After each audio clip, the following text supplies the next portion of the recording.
Beautiful. Right here. If you go, it would be right through that, right through here. It's going to be, I'll tell you, but it's going to be fantastic, actually. You can let them come in. I think we're going to have a successful talk today. Please come on in. Do you guys want to take some questions or anything? Feel ready? Huh? Sid. Hi, Mark.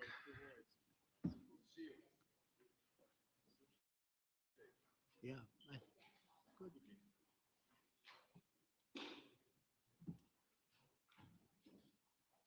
Well, thank you very much. It's a great honor to have you here. Special place. White House is special no matter where you're from. Represents so much, and it really is beautiful. And thank you for all of the wonderful things that took place today. We've had a very successful day thus far. And important discussions as we work to end the killing and stop the war in Ukraine. We're all working for the same goal. Very simple goal. We want to stop the killing, get this settled. I've just had the honor of being with President Zelensky and all of the discussions that we've had. We covered a lot of territory. And I spoke indirectly with President Putin today. We're going to call President Putin right after this meeting. I'm sure we're going to have a solid meeting, good meeting, maybe a great meeting. And we're going to try and work out a trilat after that and see if we can get it finished, put this to sleep, because this is not since the Second World War has there been anything like this.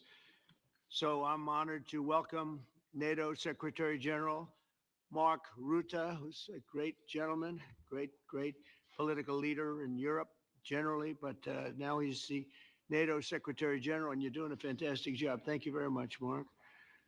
Prime Minister Starmer of the United Kingdom, our friend and my friend, and doing really well. And people like him a lot. We all like him. Everyone knows President Macron of France, who's been with me from the beginning, one of the first people I met as a foreign dignitary, and I liked him from day one. And I like him even more now. That's pretty good. That's unusual. That's a pretty unusual thing.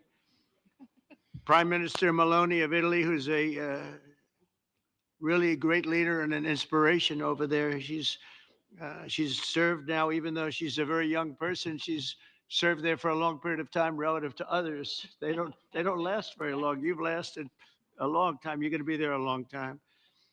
Uh, Chancellor Merz of Germany, who is a very strong person and a very strong leader and very highly respected in Germany. And he's my friend, and it's an honor to have him as my friend. Thank you very much. Very good. You look great with your tan. Where did you get that tan? I want to get a tan like that. President Stubb of Finland, and he's uh, he's somebody that, where are we here? Huh? Where? Oh, you look better than I've ever seen you look. But you've done a great job, and we wanted to have you here because you're somebody that we all respect, and you've had a lot to do with the success, I think, and the potential success. And thank you very much for being here. We appreciate it. And the president of the European Commission, Ursula von der Leyen, who is somebody that we just made a big deal with all of those countries. I don't know. I think you might be more powerful than all these guys at this table. I don't know. But we had a great negotiation, and you're respected all over the world. So I want to thank you very much for being here. It's a great honor to have you. The Alaska summit reinforced my belief that while difficult, peace is within reach, and I believe that in a very significant step, President Putin agreed that Russia would accept security guarantees for Ukraine, and this is one of the key points that we need to consider, and we're going to be considering that at the table also, like who will do what, essentially. I'm optimistic that collectively we can reach an agreement that would deter any future aggression against Ukraine, and I actually think there won't be. I think that's even overrated, largely overrated, but we're going to find out. And I think that the European nations are going to take a lot of the burden. We're going to help them, and we're going to make it very secure. We also need to discuss the possible exchanges of territory, taking into consideration the current line of contact. That means the war zone, the war lines that are uh, pretty obvious, very sad actually to look at them, and negotiating positions. President Putin, also, you have President of Ukraine, who is, you just met a little while ago, and we're going to try and get a three-party meeting, maybe as soon as we can. And I have a feeling you and President Putin are going to work something out. Ultimately, this is a decision that can only be made by President Zelensky and by the people of Ukraine working also together in agreement with President Putin. And I just think that's very good things are going to come of it. So I hope we have a good meeting. And if we can have a good meeting, I'll set up a meeting with President Putin. And if you'd like, I'll go to that meeting. And not that I want to do that, but I will do that because we want to save a lot of people from dying. A lot of people are dying, and we got to save them. We got to save it. 5,000, 6,000, 7,000 people sometimes a week. All of us would obviously prefer an immediate ceasefire while we work on a lasting peace, and maybe something like that could happen. As of this moment, it's not happening, but uh, President Zelensky and President Putin can talk a little bit more about that. You know, in the six or so wars that we stopped, we haven't had a ceasefire. And so I don't know that it's necessary. You can do it through the war, but it would be, I like the ceasefire from another standpoint. You immediately stop the killing. But I believe a peace agreement at the end of all of this is something that's very attainable, and it can be done in the near future. With all of the wars that I got involved in, we only have this one left. Of course, as I walk out the door, there'll probably be a new one starting, and I'll get that stopped too. But I thought this was going to be one of the easier ones. It's actually one of the most difficult. They're very complex. The next step would be for a trilateral meeting, and that will be worked out. And I just look forward to working and having a great result. We're going to spend a lot of time today talking about, and we're really honored you guys came over. I mean, these are the heads of major countries and respected all over Europe, and they speak for largely, I think I should say, but pretty much for the other countries of Europe. And we will come to a resolution today, I think, on almost everything, including probably the security. And that's pretty much the story. I'd like to say, Mr. President, would you like to say something? You have the media. If you want, you could come over and you could stand, you could use mine, or you could just turn around, whichever you feel comfortable with. Thank you so much. I can speak without microphone. Thank you so much. I think that we had very good conversation with President Trump, Very good. and it really was the best one. Or sorry, maybe the best one will be in the future, but it was really good, and we spoke about very sensitive points. The first one is security guarantees, and we are very happy with President that all the leaders are here, and the security in Ukraine depends on the United States and on you and on those leaders who are with us in our hearts. They have been on online before yesterday and etc. So a lot of countries on the side of Ukraine, our people and all of us want to finish this war, stop Russia and stop this war. We spoke about it, and we will speak more about security guarantees. This is very important that the United States gives such strong signal and is ready for security guarantees. The second point, or maybe the first, humanitarian direction, very important to exchange all the prisoners, and I think that President will help. And I was very thankful to your wife again, Mr. President, for the letter about our abducted children, and I hope that really it can be a historic role for the people to bring kids back to the families and be happy at Get the their people families. back, yeah. Yes, this is so important, and I'm happy that we discussed it, this track with the President Trump, and I hope that we will find decisions.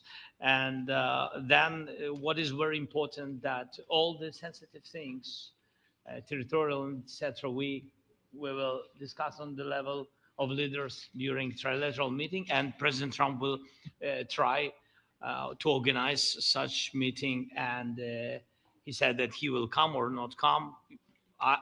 Ukraine will be happy if you if you will both want me participate. there, I will be there. Yeah, you know Yeah, that. thank you. And I think this is very important. Yes, so security guarantees bringing kids back and all our people, not only warriors, first of all, warriors and all the civilians, journalists, a lot of people in prison. So we need them back. And guarantees which will work for the years. We spoke about it. And I showed the president a lot of details on the battlefield, on the map. Thank you so much. Thank you for the map, by the way. Good So it map. was great. Yeah. I'm thinking how to take it back. We'll get you. No. I think that we had constructive, specific meeting, and I'm very thankful to all the leaders who are here, and you help a lot, and so we are happy that we have such big unity today. Thank you, Mr. President. Thank you very much, for hosting us. Mr. Thank you. President. I think you'll see that President Putin really would like to do something else. I think when we set that up, uh, when we do, I think it's going to be when, not if. I think you're going to see some really positive moves.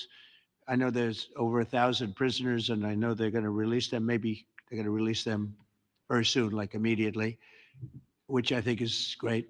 But we're going to set that up today after this meeting. So very good and great remarks. I appreciate it. Mark, as head of NATO, maybe you could say a few words, please. Yes, I will be very brief. I really want to thank you, President of the United States, dear Donald, for the fact that you, as I said before, broke the deadlock with President Putin by starting that dialogue. And I think it was in February that you had the first phone call. And from there, we are now where we are today. And that is, I think if we play this well, we could end this. And we have to end this. We have to stop the killing. We have to stop the destruction of Ukraine's infrastructure. It is a terrible war. So I'm really excited. And let's make the best out of today and make sure that from today onwards, we get this thing to an end as soon as possible. I really want to thank you for your leadership, what you are doing for Volodymyr, but of course also all the European colleagues. It is really crucial. And the fact that you have said, I'm willing to participate in the security guarantees is a big step. It's really a breakthrough, and it makes all the difference. So also thank you for that.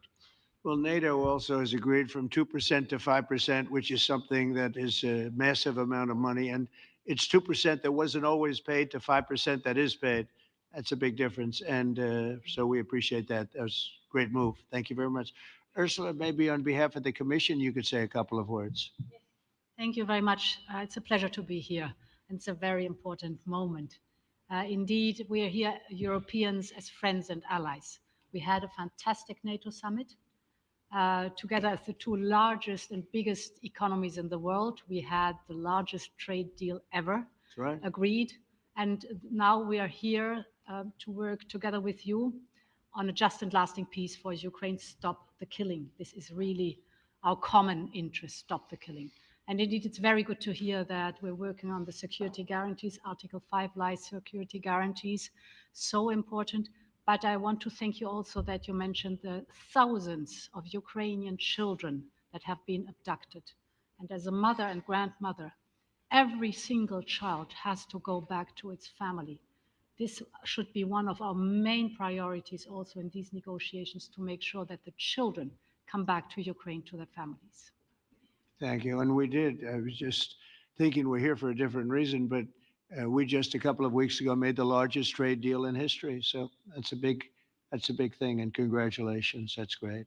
Thank you very much, Ursula. Mr. Chancellor from Germany, a very great leader. Mr. President, Please. dear Donald, many thanks for having us today. I think this is extremely helpful that we are meeting and hearing that the two of you are having such a good meeting today here in Washington. The next steps ahead are the more complicated ones now. The path is open. You opened it last Friday, but now the way is open for complicated negotiations. And to be honest, we all would like to see a ceasefire, the latest from the next meeting on. I can't imagine that the next meeting would take place without a ceasefire. So let's work on that and let's try to put pressure on Russia, because the credibility of these efforts we are undertaking today are depending on at least a ceasefire from the beginning of the serious negotiations from next step on. So I would like to emphasize this aspect and would like to see a ceasefire from the next meeting, which should be a trilateral meeting wherever it takes place. Well, we're going to let the president go over and talk to the president, and we'll see how that works out. And if we can do that, I will say, and again, I say it, in the 6 wars that I've settled, I haven't had a ceasefire. We just got into negotiations, and one of the wars was, as you know, in the Congo was 30 years, 31 years long. Another one that we settled last week with 2 great countries was 35 years going on, and we had no ceasefire. So if we can do the ceasefire, great. And if we don't do a ceasefire, because many other points were given to us, many points were given to us, great points. Please, Georgia, go ahead. Well, thank you very much, Donald, Mr. President, for hosting us today in this important meeting. And I think it is an important day, a new phase, after 3.5 years that we didn't see any kind of sign from the Russian side that there was a willing for dialogue. So something is changing, something has changed, thanks to you. Thanks also to the stalling in the battlefield, which was achieved with the bravery of Ukrainians and with the unity that we all provided to Ukraine. And the reason why I mention it is that we also have to remind that if we want to reach peace and if we want to guarantee justice, we have to do it united. So that's why it's a very good day, the one we are in. You can obviously count on Italy as it was from the beginning. We are on the side of Ukraine, and we do absolutely support your efforts towards peace. We will talk about many important topics. The first one is security guarantees, how to be sure that it won't happen again, which is the precondition of every kind of peace. I'm happy that we will discuss about that. I'm happy that we will begin from a proposal, which is the, let's say, Article 5 model, which was Italian at the beginning. So we are always ready to bring our proposals for peace, for dialogue. It's something we have to build together to guarantee peace and to defend the security of our nation. So thank you, Mr. President, for hosting us. Thank you very much. Emmanuel? Thank you, Mr. President, for organizing this meeting and for your commitment. And everything was said, but I just have to say here, everybody around this table is in favor of peace. And we work very hard, and we've worked very hard during the past few years to have a peace which is a robust and long-standing peace. This is why the idea of a trilateral meeting is very important, because this is the only way to fix it. And by the way, I think as a follow-up, we would need probably a quadrilateral meeting, because when we speak about security guarantees, we speak about the whole security of the European continent. And this is why we are all united here with Ukraine on this matter. In order to organize such a trilateral meeting, your idea to ask for a truce or ceasefire, at least to stop the killings, as we discussed, is a necessity. And we all support this idea. And in order to have such a long-standing peace for Ukraine and for the whole continent, we do need the security guarantees. And the first one is clearly a credible Ukrainian army for the years and decades to come. And the second one is our own commitment, all of us. And we worked very hard during the past few months among the coalition of the willings, with the support of NATO, to build the different pillars of security guarantees and our commitments. And you can be sure that Europeans are very lucid about the fact that they have their fair share in these security guarantees for Ukraine, but their own security is clearly at stake in this situation. So you can count on us, as we can count on you, in order to deliver this robust peace for both Ukraine and Europe. Thank you very much, Emmanuel. Mr. Prime Minister? Thank you very much, Mr. President, and thank you for hosting us here. Can I start where Emmanuel started, which is we all want peace. The war in Ukraine has had a huge impact, particularly on the Ukrainians who've borne the brunt of it, but it's also had an impact on Europe and on the United Kingdom. There's not a family or community that hasn't been affected. And when we talk about security, we're talking about the security not just of Ukraine, we're talking about the security of Europe and the United Kingdom as well, which is why this is such an important issue. I think this is such an important meeting. As a group, I think we've had a discussion on the phone a number of times, Mr. President, but be able now to be around the table to take it forward. And I really feel that we can, I think, with the right approach this afternoon, make real progress, particularly on the security guarantees, and your indication of security guarantees, of some sort of Article 5 style guarantees, fits with what we've been doing with the Coalition of the Willing, which we started some months ago, bringing countries together and showing that we were prepared to step up to the plate when it came to security. With you coming alongside, the US alongside what we've already developed, I think we could take a really important step forward today. A historic step, actually, could come out of this meeting in terms of security for Ukraine and security in Europe. I also feel that we can make real progress towards a just and lasting outcome.